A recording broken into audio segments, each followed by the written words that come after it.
नमस्कार, मैं doctor SD सेठी समाचार निर्देश में आपका स्वागत है।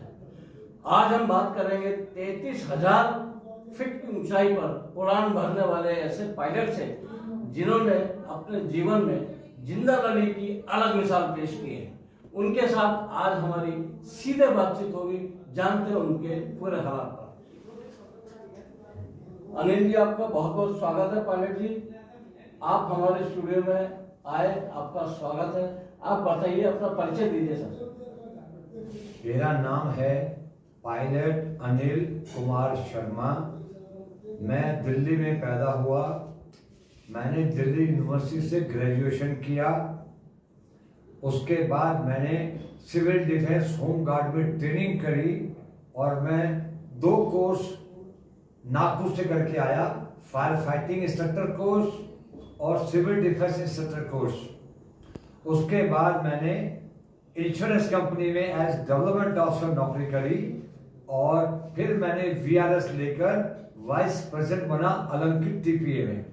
लेकिन मैं साथ साथ दिल्ली फ्लाइंग क्लब से फ्लाइंग करता रहा। इस दौरान मुझे सेस्ना 152 उड़ाने का मौका मिला।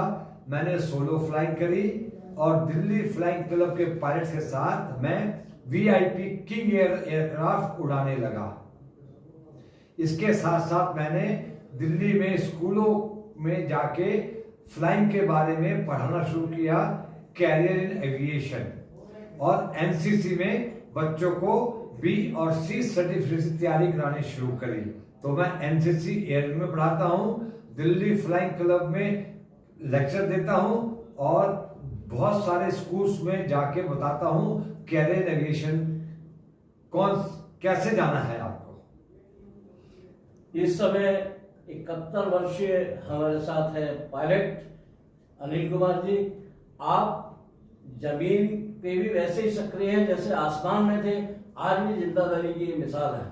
आप इस समय जमीन के ऊपर बहुत अच्छे काम कर रहे हैं, जिनमें सिविल डिफेंस का इन्होंने किया है, फायर सर्विसेज कॉलेज के अंदर नागपुर के अंदर इन्होंने अपने लेक्चर वगैरह दिए हैं, guest faculty member in national, उसमें भी इन लोग अपना काम किया है, लेक्चर कैरियर दिए हैं एविएशन के ऊपर, बहुत से ऐसे काम है। तो थोड़ा सा हमें बताइए, फायर के ऊपर आपने क्या काम किया? फायर में मैंने नागपुर में जाके बताया फायर स्टेशन ऑफिसर्स को कि कितनी जल्दी आपको पहुंचना चाहिए, हमारे क्या क्या प्रॉब्लम्स आती हैं फायर फाइटिंग में, हम कहाँ चूक जाते हैं। आज क्योंकि फ्लाइंग करते हुए हमें 30 सेकंड बहुत इंपॉर्टेंट होते हैं, तो मैंने उनको समझाया कि जब भी कहीं आग लगती है आप कम से कम 15 मिनट में पहुंचते हो, पर 15 मिनट में तो आदमी मर जाता है और प्रॉपर्टी बच जाती है।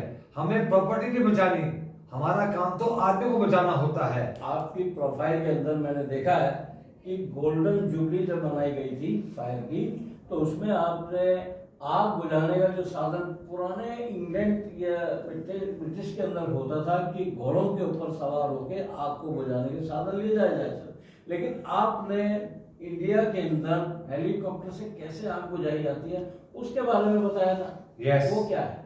नागपुर में गोल्डन जुबली थी 2007 में, तो मुझे बुलाया गया कि पायलट साहब लेक्चर देंगे। इन्होंने नागपुर से 2 कोर्स करे हैं, तो मैंने उनको बताया, उन्होंने फोटोग्राफ दिखाया, सब दिखाया कि जब पहले आग लगती थी घोड़े टांगे से सामान लेके भाग करते थे हम लोग, कितना टाइम लगता होगा। तब मैंने उनको लेक्चर दिया कि हेलीकॉप्टर से आग इंडिया में कैसे बुझाई जा सकती है। इस बारे में मेरी तजिंदर खन्ना साहब जो दिल्ली के LG थे एशियन गेम से पहले, उनको मैंने अप्रोच किया कि हमारे कंट्री में हेलीकॉप्टर फायर फाइटिंग यूनिट होनी चाहिए, लेकिन आज तक वो करने में नाकामयाब रहे। उन्हें बिल्कुल किसी को भी समझ नहीं आ रहा है कि हेलीकॉप्टर फायर फाइटिंग यूनिट कैसे होगी, कैसे होगा। वो सारा प्लान मेरे पास है और मैं प्रोजेक्ट रिपोर्ट बना रहा हूं, how to fight fire with helicopters in multi storey building and how to rescue people by helicopters in multi-story. This is my subject और मैं इसी पे आजकल काम कर रहा हूँ। एक चीज हमने आपके प्रोफाइल में देखी कि आपने शो किया हुआ है कि how to rescue a crash plane, उसमें आपका एयरक्राफ्ट के अंदर जो भी तजुर्बा है आप बताएं कि ये क्या उसमें आप सलाह देते हैं। इसमें नागपुर में नेशनल सिविल डिफेंस कॉलेज में ट्रेनिंग होती है how to rescue from crash aircraft, लेकिन ऐसा मौका बहुत मुश्किल से मिलता है क्योंकि जब जहाज कहीं क्रैश होता है वो पानी में, सबसे बड़ी बात है पहाड़ों में या ऐसी जगह होता है जब तक हम पहुंच पाते हैं it is our total loss. तो ऐसा चांस बड़ी मुश्किल से मिलता है और रेयर होता है कि रेस्क्यू क्रैश एयरक्राफ्ट से आदमी को किया जाए, वो रेयर होता है। अब आपको स्कूलों में, कॉलेजों में, बड़े बड़े संस्थान आपको बुला रहे हैं कि साहब हमारे यहाँ लेक्चर करवाइए, एयरक्राफ्ट के बारे में बताइए, जहाज उड़ाने के ऊपर बात करिए, पायलट के ऊपर बताइए कि बच्चों को हम पायलट की शिक्षा दे रहे हैं तो किस तरीके से दी जाए। यस, अब इस टाइम पायलट्स का काफी स्कोप है क्योंकि ऑलमोस्ट 1000 नए जहाज आ रहे हैं और हर जहाज पे 2 से 3 पायलट का क्रू रखना होता है हम लोगों को। तो इसलिए कम से कम हम लोगों को 4-5 हजार पायलट्स इमीडिएट चाहिएंगे। आज बड़ा अच्छा स्कोप है।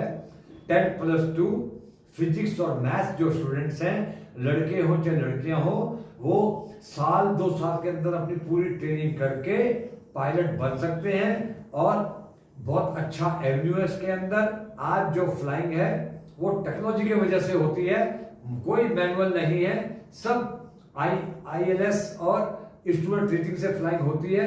बहुत सेफ है एयरक्राफ्ट और सीखना भी बहुत आसान है।